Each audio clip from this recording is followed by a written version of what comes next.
All right. So let's start today with the word of prayer.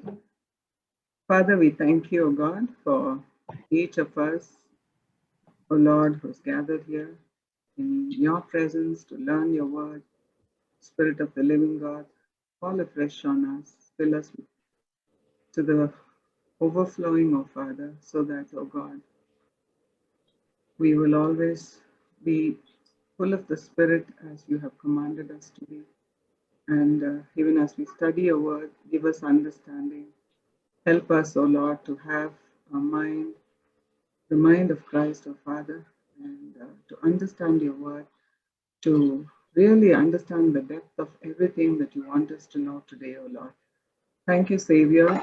You gave yet another opportunity for all of us to come together. We pray that you will open the eyes of our understanding today. In Jesus' name. Amen. So today, as you can see, it is the gifts of the Holy Spirit. When parents usually get home from a long journey or a trip, a mother or a father, we all say we are so glad that you're back, but our eyes are on the luggage or the baggage. You know, what would we get today? What did they buy for me? Okay, these are the things. Our eyes are on the baggage. And what are parents for if not to give? That's our nature. We love to give. We're happy to give. And God in heaven is a father. And so one would expect him to have a generous nature. And indeed, we have a God who gives and gives and gives again. And he never stops giving. Even this day, when you see so many people out there, God has given us a new day. And that's a gift from God, and it's grace. Now, as human beings, we have four needs. The four biggest needs are: first is pardon, and the second is peace. We all need peace. People run around seeking peace. They go for yoga, they do this, they do that. But for us, it's a gift: peace and a purpose, and above all, power. So God gave his son so you could have those four things. At Christmas, we remember his greatest gift of all. What is the greatest gift of all? His son. When he died on the cross, he gave you pardon. So that's the first gift he gave you. And then when he rose from the dead, what were his first words to his disciples? What were his first words? You can unmute and you can speak. What were the first words to his My disciples? peace I give to you. Peace. So that was the gift he gave all of us. And when he ascended into heaven, he gave them a purpose. He gave us a purpose that would consume the whole life, our whole life. What was the purpose? He said, go into all the world and make disciples of all nations, baptizing them, teaching them to obey what I have commanded. So there is a purpose there. But on the day of Pentecost, he gave them the fourth, that is the power. And it's about that today we are going to learn this evening. So, power.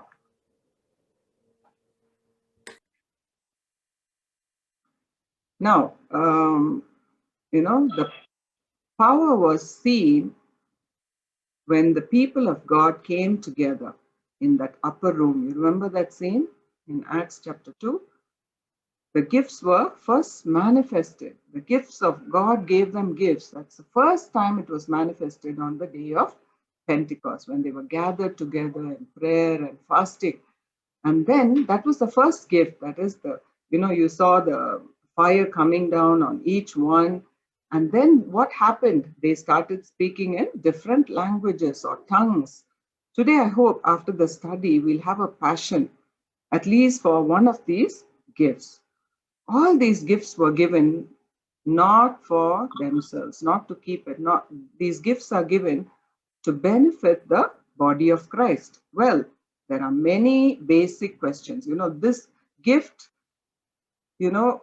brings a lot of controversies. Well, there are many questions I want to answer and tackle today about particular gifts, okay, the gifts of the Spirit. Last time we learned the fruit of the Spirit. That is one fruit with many dimensions, many tastes. But here it is gifts of the Spirit. The first thing I want to do is to distinguish between natural and spiritual gifts. So, what are natural gifts? Some of us have the gift of singing, dancing, music. Okay, what are the gifts? You would have already recognized what. Hi, Meena. Welcome. Okay, so here's Meena auntie, my friend. Okay, she is a good singer. So she has the gift of singing. So these are natural gifts. And natural gifts are possessed by everyone. Every one of us, have these natural gifts. Now, when you came to Christ, natural gifts are possessed by everyone even before they, even little children have gifts. You can recognize it even at a small age. So it is given even before you came to Christ. So that's the difference. So when you came to Christ, what you do, you put yourself on the altar and your natural gifts on the altar too. So you praise God for it. And these natural gifts like music, singing, cooking, handwork, sport, all kinds of gifts. And when the Lord brought you for himself, he bought you. I mean, when the Lord bought you for himself, he bought your gifts too. So they belong to him. Then you surrender those gifts and use those gifts for God's glory. But spiritual gifts are different. Their spiritual gifts are given only to believers, okay, only to his children. It is as if God is, God has a very special treasure stored for his family, and God wants to distribute his gifts to his children without any favor. To those who can receive his spirit, that's very important. Okay, those who receive Christ receive the Spirit, and thereby they receive these special gifts that God has only for his children. It's not for the world. Why? Because the Bible very clearly says the world does not know the Holy Spirit.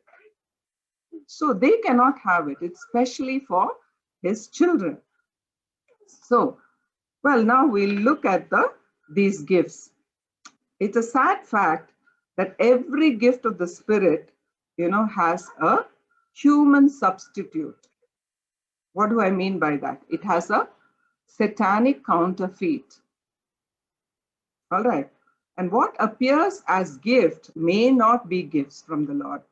It's vital that gifts are, it's given, but, we need to use the mind God has given, and we must examine these gifts. You cannot believe everything. See, supposing a man is talking in tongues, you can't assume that it is from the Holy Spirit, or if he is prophesying, that it is from the Holy Spirit. You have to examine it. It is fatal to decide on the basis of emotion. For example, if you're moved by emotion when somebody, in a meeting or a prayer meeting, something moves you. Paul really wants very seriously. He said, remember in your pagan days, you were moved or carried away. You were moved or carried away by pagan religion. So it's possible. You know what? If you see a Muslim prayer meeting, everybody, especially that, the gathering where they hit themselves, the Shias. Have you seen that gathering? No, Auntie. What is this gathering about? Yeah, it's No, auntie. on Muharram. I haven't heard of it. Yeah, the Muharram, right? On that day, the Muslims beat themselves, okay, cut themselves, and they all cry and weep. So even in other religions, they are moved with emotion. They become emotional when they worship their God. So pagan religions can move people deeply. People dabbling with occult today are moved. They cry. When they do, occultic practices, they cry. But, that's so important that the word, you have to know the reality. You have to know the counterfeit from the original. So,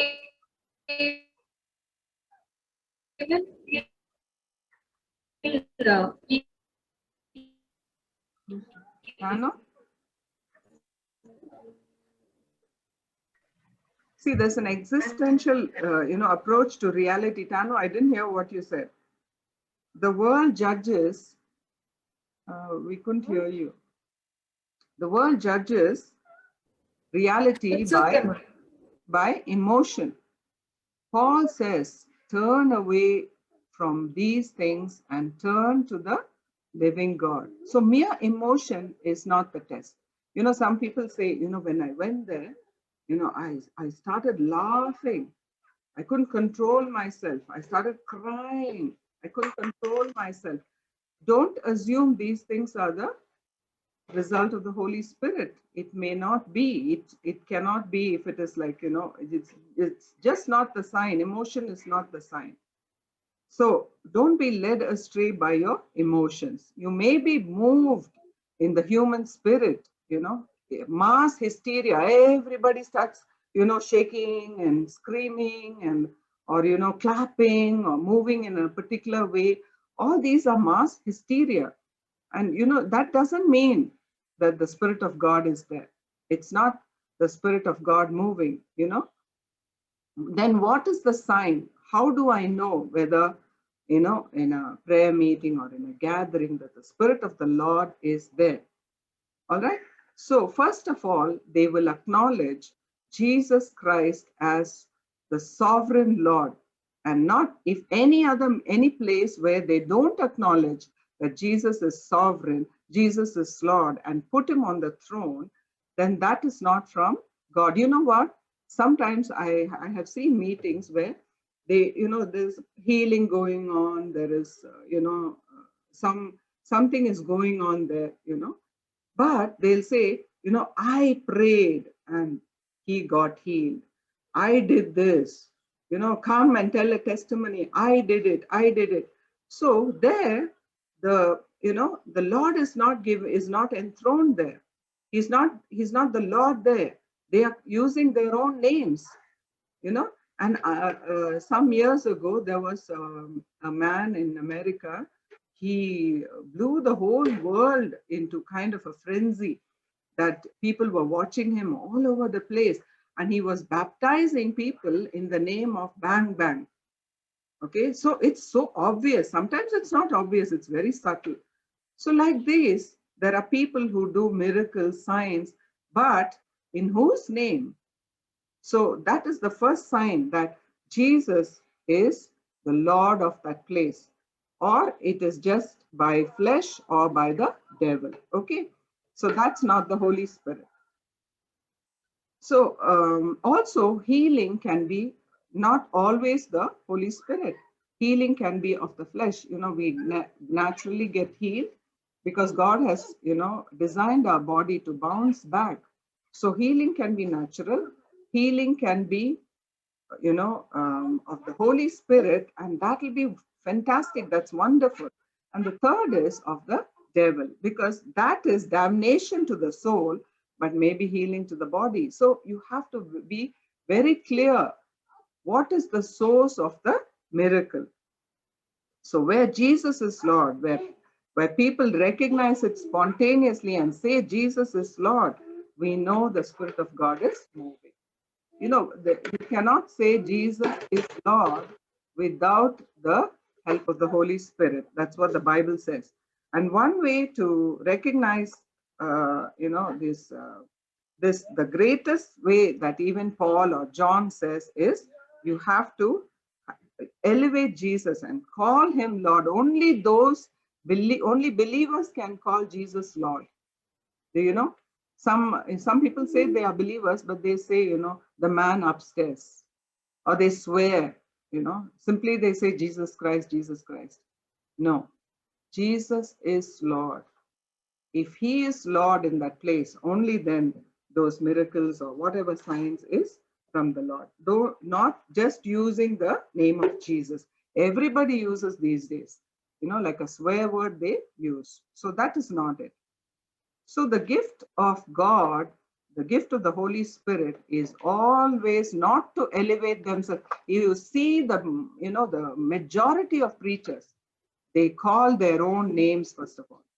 They say, this person prayed, it happened. This person did it. If you're elevating yourself, then it is not the gift of the Spirit. It doesn't elevate oneself, it elevates the name of Jesus. And the second thing is, gifts will have the character of God Himself. See, God he's a combination of variety and unity. He is, there is a variety in God. He is three in one, Father, Son, and the Holy Spirit. If you see, even in His creation, there is variety. There is no two blade of grass that looks the same, or no two people. See this place. How many of us are there? Do any of us look alike? Okay, even in twins, there is some kind of variety. So that is God. So when the Spirit is is moving, there will always be delightful variety within unity. God doesn't like uniformity, everything should be the same. No, He doesn't like sameness, He likes variety. Therefore, ritualism, what happens? We say the same thing, ritualistic, doing the same prayer, say 10 Our Fathers or whatever. So that is ritualistic worship. God is not pleased, God wants us to have variety in the way we, in everything. So then the gifts of the Spirit, there is lovely variety. We don't always appreciate variety but many gifts are there and they're all from the same source. Here I have listed 9 gifts, but they're all from the same source. I'd like someone to read, don't think these are the only gifts. The 9 gifts are listed in 1 Corinthians chapter 12. But there are many more gifts. Somebody can read Romans chapter 12 and verse 6 to 8. Can somebody read Romans chapter 6? No, sorry, Romans chapter 12, verses 6 to 8. There are some more gifts mentioned in that. Can somebody read?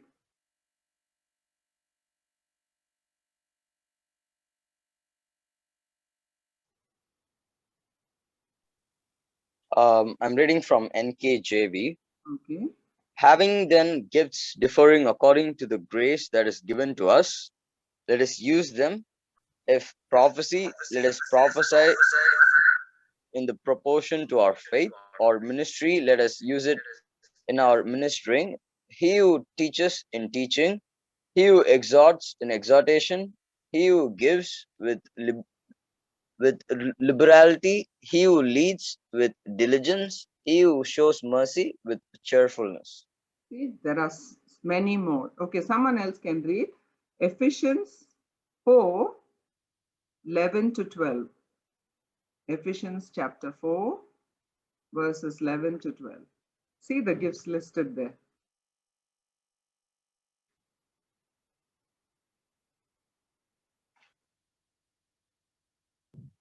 Auntie, which one, Auntie? 11? Ephesians chapter 4, verses 11 to 12. 11 and 12. Okay. And He Himself gave some to be apostles, some prophets, some evangelists, and some pastors and teachers, for the equipping of the saints, for the work of ministry, for the edifying of the body of Christ. Yes. See, every gift is given for the body of Christ. So you can see many more gifts scattered through the scripture, and you'll find still others. So many gifts are mentioned, not just this 9. Okay. So let's, at Pentecost, what happened? Do you know what happened at Pentecost? The first gift that people received was boldness. They were all, shut behind closed doors, and they were so scared of the Romans, coming and arresting them. They were so scared. But once the Spirit of God came upon them, the first gift the Spirit of God gave them was boldness. Then they went, Peter would go anywhere in the middle of the city square and he'd start preaching. So that's the first thing that happened at Pentecost. You go through the book of Acts and you underline the word boldness. Okay, you start reading, you see boldness all through Acts. Now, as I look through 1 Corinthians chapter, now somebody read 1 Corinthians chapter 12. I told you to read this passage this week. So 1 Corinthians chapter 12, verses 8 to 11. We'll see some more listed now. Okay, 1 Corinthians 12, verses 8 to 11. Somebody read, please. To one there is given through the Spirit a message of wisdom, to another a message of knowledge by the means of the same Spirit, to another faith by the same Spirit, to another gifts of healing by that one Spirit, to another miraculous powers, to another prophecy, to another distinguishing between spirits, to another speaking in different kinds of tongues, and still to another the interpretation of tongues. All these are the works of the one and the same Spirit, and he distributes them to each one just as he determines. Yes. See, look at the list that I have placed before you. Look through the list and you see the gifts of the Spirit. Out of the 9, 5 are through speech. So the one way God chooses to operate in this world is through speech, through our mouth, through our tongue. God was, supremely, he uses words as channel of his power through the mouth. Okay, he looked, God looked at nothing and said, let there be light. So he also spoke things into existence. Out of nothing, God spoke and everything happened. So words are really powerful. No, he just had to say it and it was as good as done. So words are powerful, That's why we still believe in preaching. Why do we preach? Because words are powerful. And, not just powerful, it builds people, it builds, when you speak a word of life into somebody who's so, low and they are feeling so, hopeless, you say a word of hope, they brightens, it builds. So we are supposed to use words to build each other up. So there is power in your words. Not the words of man. Don't misunderstand. Don't just say positive words. No, I'm not saying about that. Words of God. Word of God. Speak word of God. So now let's look at the first gift, that is the gift of wisdom. The gift of wisdom, it builds the church, it strengthens believers, and it glorifies God's name. If we are not, ready to open our mouths, we are going to hold up God's work. So my tongue is the most difficult part in my body to control. How many of you feel that it's so difficult to control your tongue? You say something, then you regret. Every single day, right? At least one wrong word we speak. Correct? No? No, I think it's not a problem for you all. Okay? So it can slay, it can kill, it can hurt, it can set on, on fire from hell, the Bible says. If you are, if we have to use our words, we have to say the right thing. If a man says, the Bible says, if a man can speak all the right words, he is a perfect man, James says. Okay? So we all are not perfect because we use, our tongue in the wrong way. So, there are two ways of, there are two ways of using your tongue. You can either speak words of life, or you can speak words of, words to hurt, words to lose. We can use loose words to hurt people. So what the first time when the Holy Spirit came, he dealt with our tongue. He loosened our tongue. the words of wisdom, words of wisdom is very, very important. What you speak, what did Solomon ask when he prayed to God? What did Solomon ask? He asked for wisdom. So Solomon prayed, and you remember the story, those two women came, they brought a child, and each one claimed that that child was theirs. And then Solomon suddenly said, bring a sword, cut the baby into two. And then the mother, the real mother said, no, don't cut. Let the other woman have. So he knew, see, that kind of wisdom to decide something, to only God can give at that moment for that particular situation. You need that kind of wisdom. That's how he found the real mother, because God gave him the wisdom. It's helpful. God knows everything about everybody, but we need that kind of words, the words of wisdom for difficult situation, which is seemingly impossible. Even at work, even you're dealing with something very difficult. God has to give you that wisdom to deal with that situation, whether it is worldly or in the world or in the church, in the body of Christ. We need that kind of wisdom, because all wisdom belongs to God. So you can pray for that gift of wisdom. The second gift is, what is the second gift? Somebody say, knowledge. Yeah. That doesn't come, I'm not talking about book knowledge or having a library of books. What is the difference, Auntie? Wisdom and knowledge. Yeah, knowledge is to know something. Wisdom is wisdom to deal with a situation or deal with something. Okay, you need God's wisdom. Okay. All right, but knowledge is to know something. All right. So how do we know? Like Joseph. Yeah, So we need to. Why? Because it's like an immediate access. I can explain like this. It's an access to the encyclopedia of God's mind, because God only knows everything. You don't know. You and me, we don't know. A word of wisdom. For example, I'll give you one thing to explain, Sanju. See, I had a dream. All right. It really happened. Last time I told you about how in 2011 there was a great miracle in my house. So I had a dream, and only I know about it. I'm not sharing it with anybody. So now, do you know this famous preacher Sam Jabadure? He's passed away now, but he's a famous preacher, and he had come to Bangalore. So I went for his meeting. Now, this Sam Jabudare came from Chennai, and actually, by a miracle, he missed his flight and all that. Somehow he came very late to the meeting. The meeting was supposed to start at 7. He came around 9. Okay, so we were all waiting. As soon as he came, he took the mic, and you won't believe I'm sitting somewhere in the middle.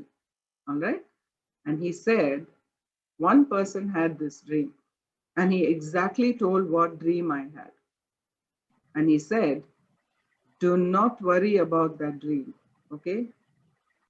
And he said, today in your house, tonight, salvation will come. That was September 18th, 2011. He said, today, this person who had a dream, there is going to be salvation in your house. So immediately when he told me the dream, I knew it was me, because I only had that dream. Okay. So I was like so alert. What is he going to say? And he said this. Okay. He said the dream, and he said, salvation will come in your house. So I was like, and the meeting got over at 11 o'clock. I'm going alone on the road. Uncle was in Kuwait at that time. I was like rejoicing and looking to heaven, sky, and saying, God, if it's today, it means today. And you won't believe it. That day was the day Anisha gave her life to Christ. Really, that happened. So how did he know? Who is he? I don't even know him. He doesn't know me. Okay. So, Auntie, I got goosebumps. Really, that is knowledge. How does he know? God knows. He has access to that knowledge. Only God knows. This is a true thing that, I have prepared and see this. I have written, if you can see it, Sam Jebadurai I have written. And what he prophesied 2011, 18th of September, see? And I'm preparing this message in the same page. All my notes are here. Okay? So you can, I have shown you proof. So that's the knowledge. You can't get it unless you get it through the Holy Spirit. So that is knowledge. Now you understand, Sanju, what is knowledge. So sometimes God, even another way is God wakes up at, wakes us up to pray for someone. At a particular time we pray. We don't know, we get a burden to pray. And then, invariably that person is going through some kind of tough time. I know one of uncle's aunts, she's a doctor. I believe she used to get this, burden for somebody, and she would go and visit them. They are really sick. How did she know? It's the Spirit of God in her telling her, pray for this person, go and visit this person. She had no idea. So this is the gift of knowledge. It's really supernatural. So, and then the working of miracles, that when we pray, miracles happen. That's one other gift. And next, the gift of faith. We all have a measure of faith, the Bible says.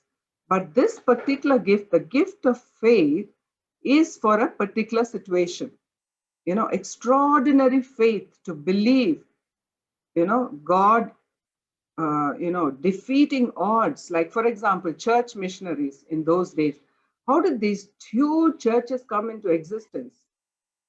The missionaries built it, but they didn't have the money. How? They had the faith. God will do it. That kind of faith. Not only missionaries, huge orphanages. Those people who built those orphanages had not even a penny when they started. But, they built huge buildings. Even my own friend, I have a friend who's built a huge orphanage in Chennai. She started with nothing. Her mother started with nothing. So these are the, when God puts it in your heart, build an orphanage, you have the faith. Even if you don't have a penny, you start it and God will finish it. God will finish that church. And that is the faith that it's for a particular situation, God gives us the gift of faith. Then the next gift is the gift of healing. I hardly need to talk about it. This is not, it's also through speech. We speak, we pray for somebody and they get healed. And, that is a gift of healing. You see it, operating, people praying, and then we get healed. Then the gift of prophecy. It's like, actually what's prophecy? God speaks to you and you deliver that word. That's how the whole Bible came into being, right? Prophets heard from God and wrote down. But then it's also a word given to someone by the direct inspiration of the Holy Spirit. Like, a word of encouragement, a word of correction, a word of warning. One girl told me this testimony. She was going to do something really bad, okay? She was going to do something terrible. And this lady, she's a prophetess, she called her on the phone and she said, whatever you're about to do, don't do. God is not pleased. And she put the phone down, that's it. Now, how did this woman know what this girl was going to do? God told me to tell you, don't do it. Okay, she was shocked. So that is, a word of warning, So Paul says, I want in 1 Corinthians chapter 14, I want everyone to speak in tongues. Even more, I want everyone to prophesy. So it's a helpful for the body of Christ. When God gives a word and you get a word of prophecy, it's good. It builds the church. It shows that God is not dead. He's a God. He just didn't speak 2,000 years ago. He still speaks. He speaks to us, even not just generally to the lost world. He speaks to a particular situation. So we see that, this builds up the church. Next is the gift of discernment. This is most important. You need to pray. I think once Sitara told us, we were talking about this different spirits, and Sitara said we need to ask God for discernment. Yes, this is a gift. The ability to distinguish whether, because there are so many false prophets, 90% are false. So we need discernment. I'll tell you a personal experience. Twice I had this experience. Once, somebody took me to once two girls came with a bouquet of flowers in Bangalore, and they were just talking about, talking God's word. They were going on saying something like, we love you, we belong to, we want to invite you to our fellowship. Somehow, usually when men of God or women of God come, I would invite them in and I give them coffee or talk to them and pray with them. But this one time, I wouldn't allow them into my house. I was just standing there, and I didn't know why, but my spirit was not, was very uncomfortable. And I just said, oh, thank you very much, close the door. And then later on, I came to know that these two people were from the Church of Christ. It's a cult. So we naturally God gives us that discernment when we keep asking him for it. And another place I went, and I was so uncomfortable in that meeting. I just got up. I told Uncle, come on, let's go. This is not the place. And then I found out it's a cult. So, the Spirit of God will tell you. So you need to ask for it. God, give me the discernment to know which is the right spirit. So many problems in the church will not be there if we all have discernment, because many people get, false prophets come and cheat them. Many people cheat because we don't have this gift of discernment. We believe everybody. So we need the gift of discernment. And the next gift is the gift of tongues, speaking in tongues. There is nothing strange about, I can call it the gift of languages also, or tongues. So there is nothing strange about languages. Many people are very uncomfortable with this. When they somebody speaks, you will feel, oh, this is some group, I think. They're speaking something strange. But God gave every language. He knows, God knows, gave us all languages, right? The world speaks different languages, and God knows them all, and he doesn't find it difficult to understand. Even if somebody prays in China or in Bangalore, God understands all languages. He can understand. And God, who made these languages, in his infinite mercy, wants to set us free from the limit of our own language and their limitations. How many of us get stuck with our prayer? You want to say, okay, at least today, 5 minutes I'll pray. You close your eyes, and then, you start praising God, and you start praying, and then you get stuck with prayer. And then, so God wants to take that break off. When I was when I was a believer, early years of my, being a believer, I couldn't pray even for 2 minutes. And I used to think, how so many people are praying such a long time? God, I don't know how to pray. So, because it says, if you don't know how to pray, the Spirit himself will pray for you. So I wanted that gift. And I was like, I was just reading the scriptures, and I was just praying, God, I don't know how to pray. Please help me. So I wanted this gift of tongues. I was praying and asking, because I don't know, I'm inadequate. I don't know how to pray. So on the day of Pentecost, God wanted to actually reverse Babel. What happened in Babel? The different languages, there was a confusion, right? They were building that tower. How many of you know the story of Babel? They were all the Tower of Babel. Yes, they were all talking in different languages, and it caused confusion, and misunderstanding, and everyone scattered. Now, on the day of Pentecost, what happened? Everybody was speaking in different languages. By the way, the Bible says the gift of tongues or the gift of language, it can be the language of man or also of angels. Okay, so we don't know what language we are talking. It's given for prayer and praise.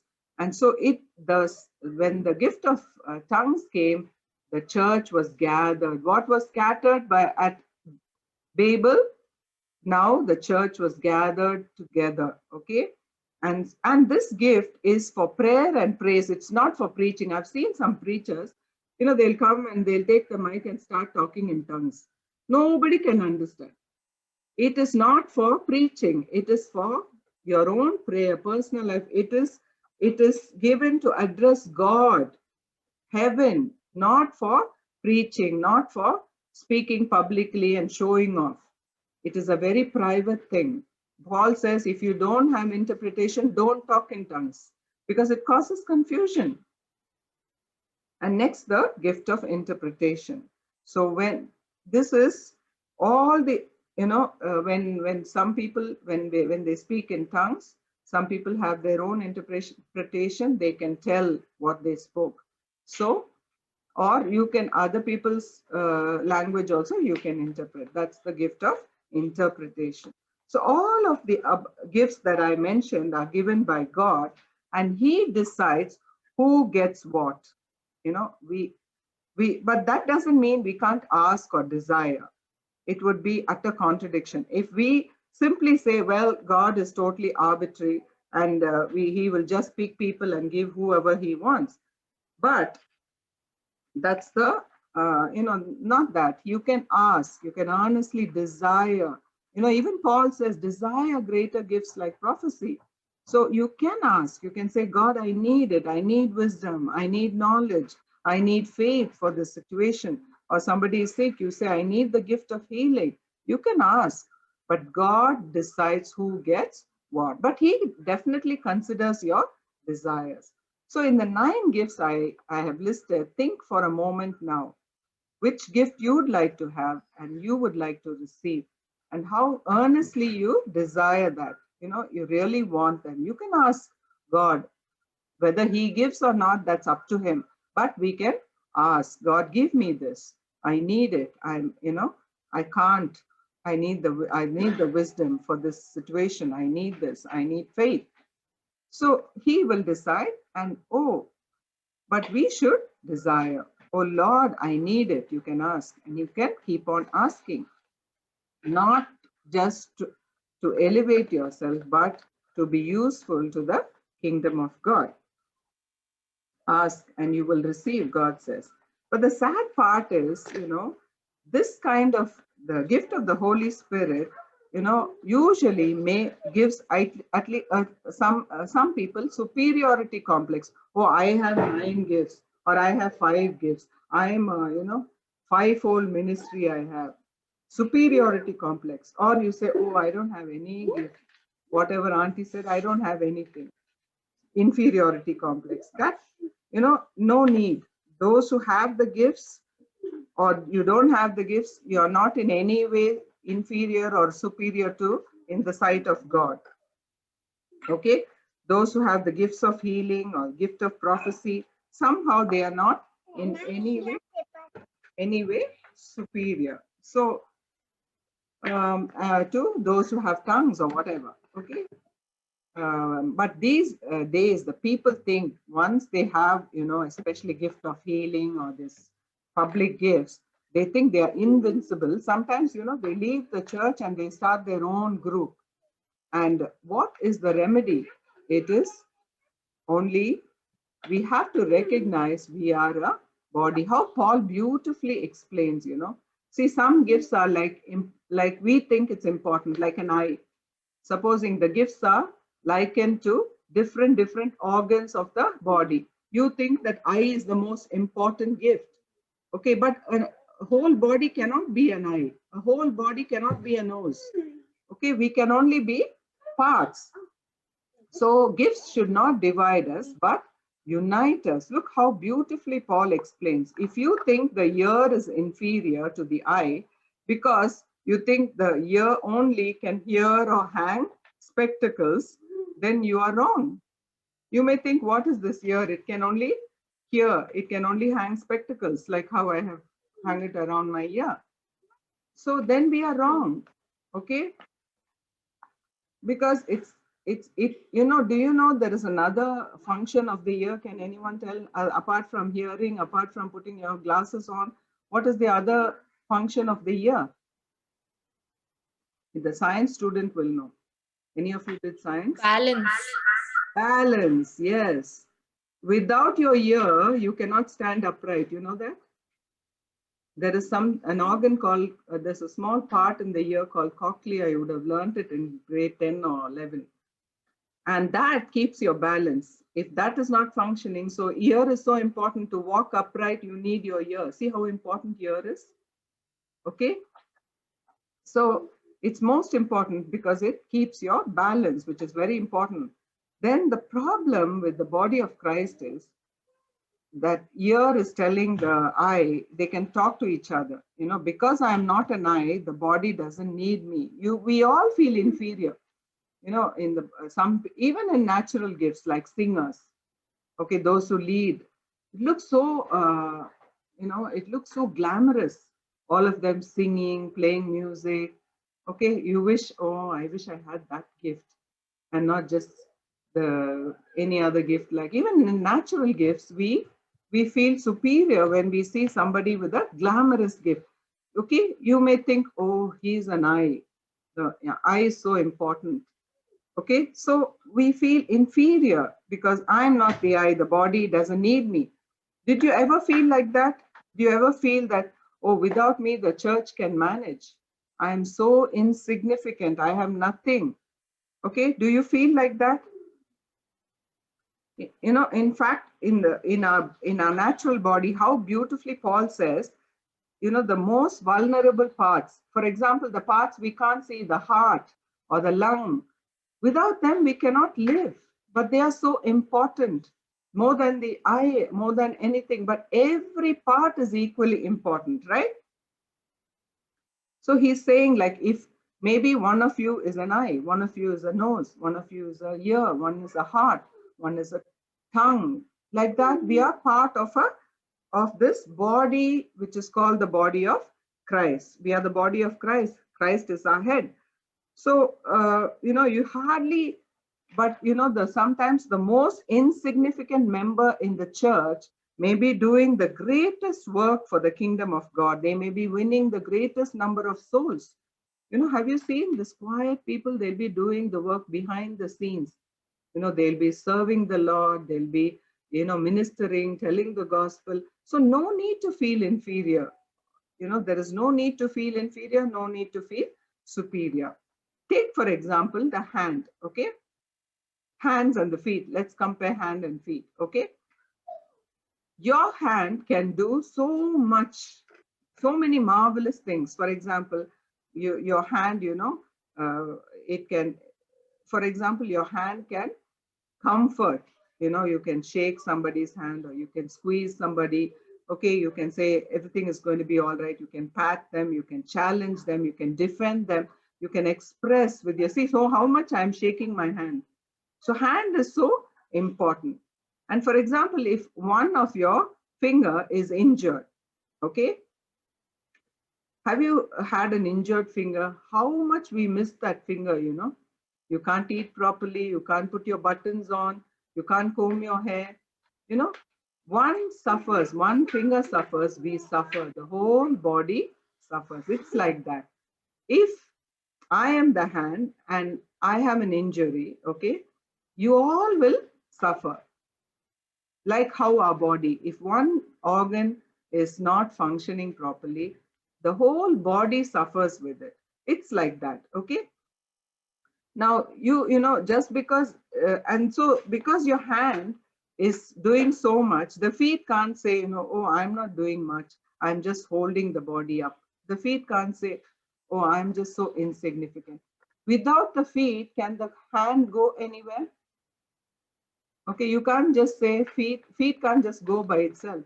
The feet has to carry the whole body. So feet is also equally important. Like that, each of us, we cannot do without the other. So if one suffers, we all suffer with them. So don't compare your gifts. Don't compare, oh, he is blessed with so much more. I am not so blessed. Not like that. We'll rejoice. When somebody gets a gift, we rejoice with them. When somebody can sing well, we rejoice with them because we are all one. Okay.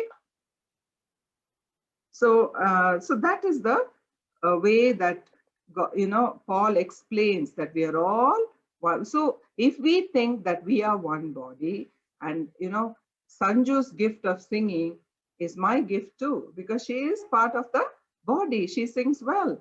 So I'm so proud of her because she's part of me, part of the church. So if she has a gift, I'm so happy. Okay. Like that, if we think, okay, he plays music well,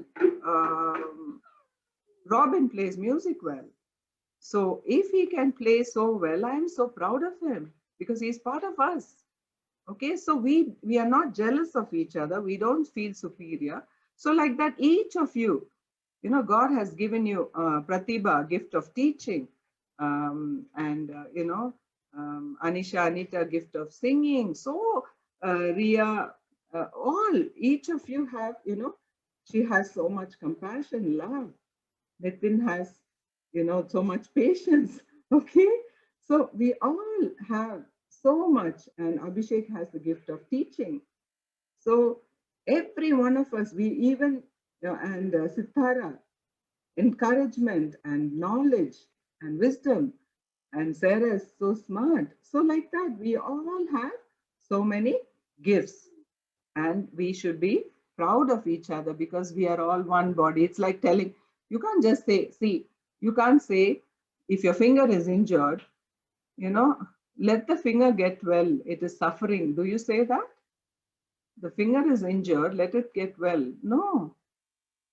I am injured and I am suffering, we say. So one part is, if one person is suffering, we all suffer with them. So, and when one is given a gift or is blessed, it's very, which is easier, I don't know. Feeling sorry for somebody or feeling sad for somebody, or rejoicing. Rejoicing when somebody is blessed, which is easier? Tell me. Okay, when something good happens to someone, especially when we are suffering and something good happens, it's very difficult to rejoice because we are also waiting for a miracle, right? But it's easier to feel sorry. So, God has to give us the grace to rejoice with those who rejoice and to feel sad and suffer with those who suffer. So like when a tooth aches, you don't say the tooth is going through a tough time at the moment. You say, I've got a toothache, right? Because it's part of you. So we suffer with it, we rejoice with it, okay? Then verse 13 in the same chapter, that's a bit of a controversial verse. How does God give it to us? How does the gift come? Okay. I said to you, the gift is only for the body of Christ. It's not for everybody. Okay. And it is for the function of the body. Let's remember. Now I want you to look at this. What is this? Can you recognize this picture? The valley of? Yes, in Ezekiel it comes, right? So the prophet was carried into a valley of bones, and the bones came together, and the flesh came on the bones. Then, but it was still a dead body. Okay, the flesh was covering it, and the bones were coming together, and the bodies moved and stood upright, but they were still not alive. They were still just dead. And then he said, Son of man, it was like a mortuary there. It was all bodies, on it was flesh. Something more was needed. So he said, I tell you what, I'll tell you. he said, prophesy to the wind and let God blow. And the body started moving. They stood up. First, they were just, flesh and bones coming together. They were just like a mortuary. Then God said, prophesy, Son of Man, that to the wind, that God would blow on them. And then they stood up a mighty army. Okay, so actually, what is it? The call is, Bible says, do not be drunk with wine, for that is debauchery, but be filled with the Holy Spirit. See, as long as we don't have the Spirit of God, we are like that mortuary. We are dead. We are so fearful. And but God says, be filled with the Spirit. You know what? What did John the Baptist say about Jesus? He who comes after me will baptize you with the Holy Spirit and with fire. So Jesus is the baptizer of the Holy Spirit. He baptizes with the Holy Spirit. So unless, Paul says, be filled with the Holy Spirit, not just half full, be full of the Holy Spirit. Sometimes people, there is a controversy. When do we get filled? On the day we accept Jesus or a little later? There are many places where, the disciples prayed and then they were filled with the Spirit. I'm not going into all those. Okay, when he fills us in the first day we accept Christ or later, that doesn't matter. The call is be filled with the Holy Spirit. So you ask God, God, fill me with the Spirit, and keep on asking, God, I need those gifts. I just don't want to be an ordinary person, somewhere in the corner, not being used, not being useful to the body of Christ, just an insignificant person, so fearful. Don't ask. And God says he's the giver of gifts, I told you. If parents can give, God can give much more. And so ask the Holy Spirit, God, fill me. Let's pray together. Father God, we learned all these things, oh Father. And Lord, we want to stand up like a mighty army, oh Father, like what happened in Ezekiel's time, oh Father. Lord, you said, oh Father, in the last days, I will pour out my Spirit on all flesh, oh Father. We pray, oh Lord Jesus, that today, you being the baptizer of the Holy Spirit, you will pour out your Spirit upon all of us today, oh Lord. Give us gifts, oh Father. Even give us the thirst to serve you with power. And Lord, not just so that we will be powerful, but Lord, that your name will be glorified through us, oh Father. People will see Jesus in us, oh Father. Wherever we go, we will have the boldness to speak the word, oh Father. Like how those disciples turned the world upside down. Lord, in this last days, when there's so much of, oh Lord, destruction, there's so much of death around us. Help us to bring life into this world, oh Lord Jesus, through your word, preaching your word, and Lord, doing great things for you, oh Lord. Fill us, each of us, with your Holy Spirit. In Jesus' name I pray. Amen. Okay.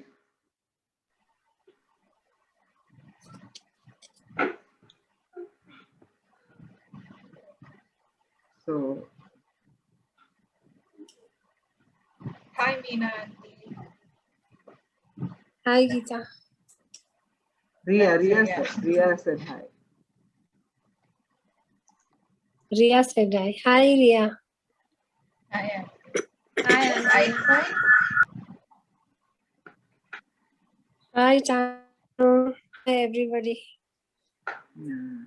Sanju and everyone, Nitin, this is my friend Neena. She's my prayer Can partner. you hear me, Geeta? Yeah, I can. We all can. Can you hear me? Yes, Yep, Situ, yep. hi. Auntie. Yes. So she's my prayer Hi. partner and friend. Okay, Oh, we've been okay. friends for Hi, Auntie. many years. Hi. Hi, Auntie. Hello. And So today she wanted to join us for the Bible study, so I invited her. Thank you so Okay. much for inviting me. Okay, so you have any questions? Because this is, many people have many questions about the gifts of the Spirit, the Holy Spirit, because in the church itself, there is a lot of division concerning this. Auntie, how do we know if it's real or fake? Like some people you were saying no. Yes, that's what we need, the gift of discernment. Discernment. Yeah, they keep on, there are a lot of fakes, 95% only fake. Okay, so you need the gift of discernment you need to ask God, if it's fake, please keep me away from all this. And you'll know in your spirit something is wrong. Okay. Because even I believe some other religions also they speak in tongues, so you have to be so careful. And some people simply pretend to speak also. Okay. So Okay. you have to be very, very careful. Auntie, I have a thing. What about visions and dreams, Auntie? Like, is that a part of prophecy or are those like separate? Yeah. It is also part of prophecy because it shows the future, right? But see, when God gave this promise, He said, "I'll pour out my Spirit on all flesh. Your young men will see visions. Your old men will dream dreams." So it is part. That's what I said. It's not just one or two gifts, or there's 9 gifts are mentioned in chapter 12, 1 Corinthians. But throughout the Bible, you see many other gifts operating. Okay? So they also come under prophecy only. One more thing, Auntie, to follow that up on. Like, for example, if you get like a vision or dream about someone and you don't know if you should tell the person or not, but even if you ask for discernment and you still don't get an answer. Not only that, what if it offends the other person or it's, not something that they would want to hear? What do you do those times? Yes, very, very, very, very difficult thing to do is to go and tell that person, because they may not want to hear what you want to say. But you have to really pray, God, if this is from you, help me, give me the courage to go and say it. Okay. We don't know how they will receive it, but it is your duty to go and tell them, especially if it's a warning or if it's, something. What if you don't know what it means, Auntie? You You can just tell, see, I had this dream like this. Doesn't mean anything to you. They may understand it. You know, they may know what exactly it is. So you can just tell them, see, I had a dream like this. It may, does it make sense to you? So if it is God giving them a message, then it will definitely make sense to them. Otherwise, just forget about it. That's it. You have done your part. Okay. Because it has happened to me and I have told, sometimes it is not received well, but later on they know it is from the Lord. Okay. Thank you. You're welcome. I have a question. Like sometimes in churches, somebody prays, as you said, the Holy Spirit, or I don't know what it is. Some people, their body, they show. Some people clap. Some people scream. I mean, say Scream and behave, roll and loudly. Yeah. So many things. Why is that so? It is like individual, or it is kind of a biblical, or how is? No. The Holy Spirit is not a spirit of confusion, but of clarity. So all this rolling on the ground, he's laughing hysterically and screaming and barking like dogs and shaking their bodies and hands so like much, it's not. Those are all the Christian meme like pages. These are all frenzy, and it's all from the flesh or from the devil, but not from the Spirit, because the Spirit of God keeps you very calm, very focused. You don't have to shake your body or jerk all this is not from the Spirit. Yes. They do Because that what- after But somebody in some of prays. the churches, Like after the pastor prays, they all start laughing. Yeah. No, I've no, seen no. videos. No. Those are all the evil spirits. They are not the Holy Spirit. They are not from the Spirit. but in No. some Holy churches, Spirit. even in it happens. It Even happens. today, That's some what. churches. See, because there is no proper teaching. You know, if the pastor knows the word of God, he will say, "What is this? You're laughing. Stop it."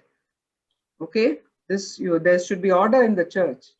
So if he is a good pastor who knows the word of God, he will control and he will say, you know, Correct.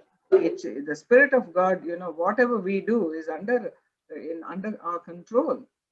You know, the Spirit of God will not make you look like fools, screaming and rolling around. You know, the clothes are gone Yeah. off somewhere. Feeling All bit that is uneasy to very, very very true. uneasy you'll feel. Correct. Yeah. You can't even You look feel at. uneasy to sit over I've there seen and people rolling on the ground and, you know, clothes off. This is okay. not from the Lord. God doesn't make us look like, I know. lunatics. So Okay. we have to be very careful where we go, what we do. And Correct.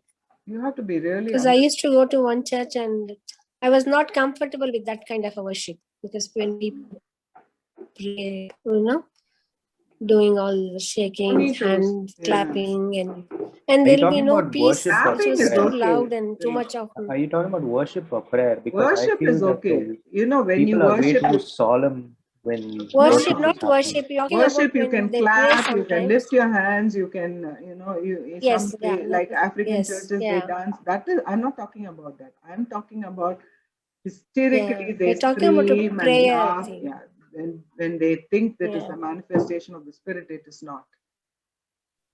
Mm, mm.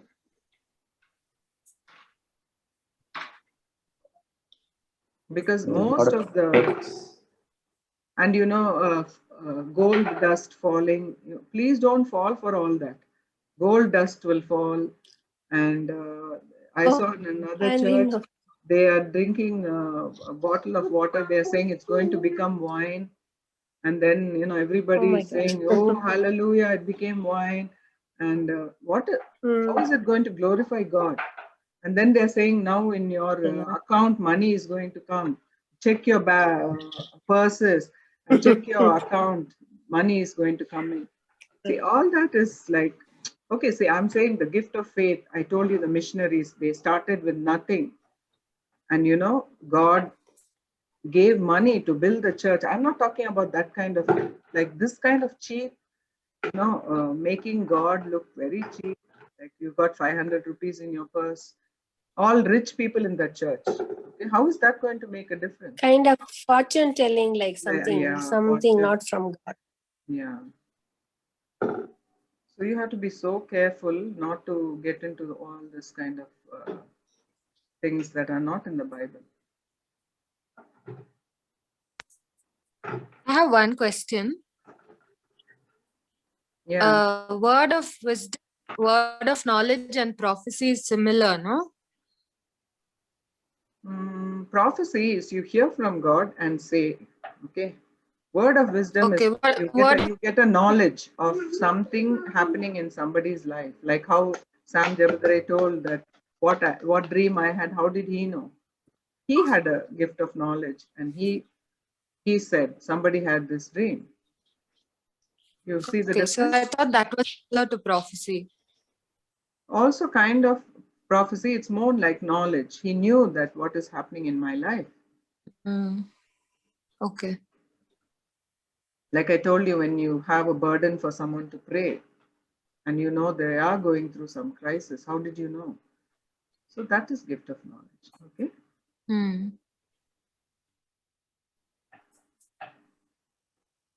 Andy, I have one more question. I think I know the answer, but I just want to hear it from you.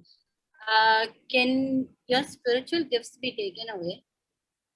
Like if you don't do anything with it, or if it's been dormant for some time.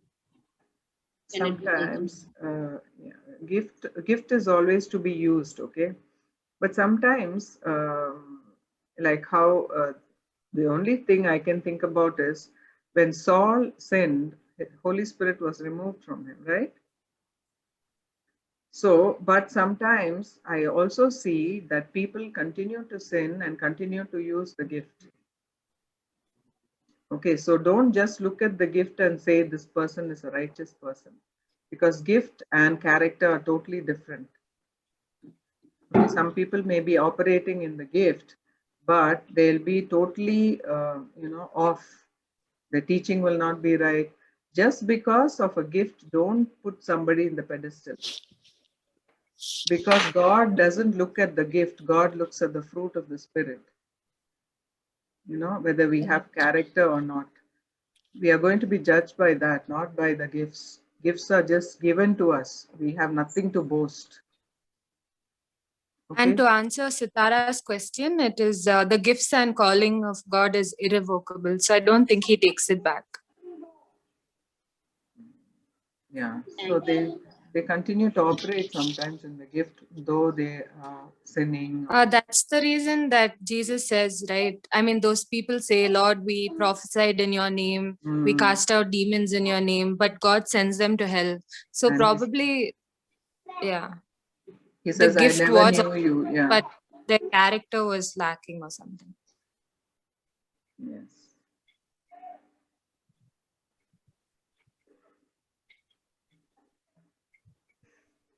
Any other questions? Any other doubts? What about prophecy, Auntie? Would you say it's the same? Am I audible? Yes, Abhishek. Can hear you. Okay, so prophecy, would it be a good example of prophecy? Is like, suppose we have the inspired word of God now. We know that it's infallible, but when we read the word of God, sometimes we don't always interpret it the right way. So we know that the word of God is like without error. That's God's word. To the T, everything is correct. But when we interpret it, we sometimes, may not come up with the most accurate interpretation.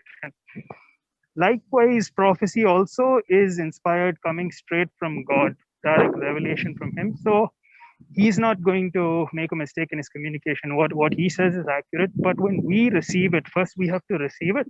And then we have to think about the application when it comes to like maybe passing it on or try and interpret it for our own lives.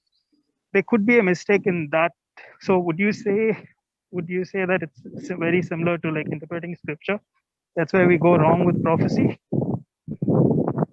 Yeah, I would say that. Yes. So this is really actually you have to be very careful, because you have to be 100% sure before you interpret or before you pass it on. First of So all, how can we sure? God will confirm it through His word again, or He'll explain it to you. You'll just know sometime, it'll feel right. Yeah, you'll know it. But then our feelings also misguide us many times. Yeah. It's happened to me. It'll feel right, but I have felt right about a lot of things, but it was wrong actually. You'll get confirmation from like other people as well. That's something that's happened for me. Like, without people will come and confirm it to you, like other spiritual people. Okay, so you're saying listen to many people. I think you should listen to that still small voice in your head. The Holy Spirit. Also the word. Yeah, word. The word God normally confirm it to us. What if we misinterpret the word? Yeah, even you cannot. It's very likely all of us go through that. It's very likely that we can misinterpret the word, like how Abhishek said. But it will come in if you have like a dream or vision or prophecy. It usually comes in line with the word. Yes. Yes, that is very, very important. What Sittu just said. Sometimes if your prophecy is outside the will of God, it's not from God. Yes. Like, for example, you want to marry an unbeliever, okay? And then you get a verse saying something to this, that this is a Yes. gift from me or something like that. You see a verse and then you think, oh, that person is God's gift to me. Okay, but it's outside the will of God. It would never be. Okay, so that's one way of discerning it. It should align with the word of God. The power of God should be From on. God, he will confirm. Hannah, switch on. Sorry? No, if it is from God, God, he will confirm through his word or through some Yes, yes. of Through the godly gifts. people, yeah. Or through the still. Correct, right? Yes. Yeah. But I think there's one, like, I don't know, I just want to make, oh, are we running out of time? No, not at all. Tell me. Well, there's like one incident in Acts where Agabus comes, or Agabus and some other people come and they prophesy, obviously under the power of the Spirit, because it's noted there. And what Agabus does is he removes Paul's belt and ties his hand and legs and says, "Don't go to Jerusalem because this is what's going to happen to you." So, but Paul says, no, I know that I have to go to Jerusalem. I know that I have to suffer many things. So how would we understand that sort of a situation when it comes to like prophecy? When somebody says something to you, don't do it, they warn you, yet you say, no, I know that I have. Yeah, we have discussed this in our house also. See, Agabus prophesies, this is what is going to happen to you, Paul, okay? And Agabus says, don't go to Jerusalem, okay? But Paul's aim is to go to Jerusalem. So he doesn't, he's not scared of suffering at all. He's not scared of suffering. It doesn't mean that maybe Agabus just said, see, this is what I saw, you're going to suffer, don't go. But maybe that don't go, I don't know, is his own advice.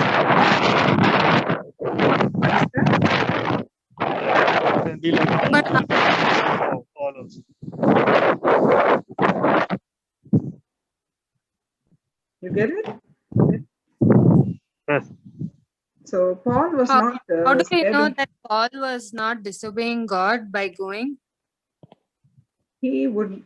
Paul is a man of God, so seasoned. So I'm sure he knew the direction he was taking was through God only. Because many a times, even one place he wanted to go, this Holy Spirit blocked. And he said, don't go. Okay? And one time, Macedonia, somebody was crying and saying, come to me. So he was clearly led by the Spirit. But the people around, when they heard the prophecy, they said, oh no, don't go there. They're going to, persecute you. But he was not scared of persecution. He went, nevertheless he went. So I take it in the sense that people were scared what will happen to Paul, but Paul was not.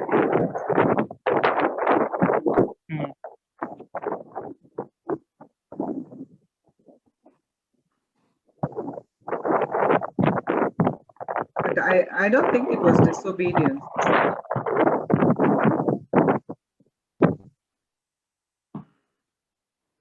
Okay. Pratibha, this was your request. Did you get your answers? Pratibha.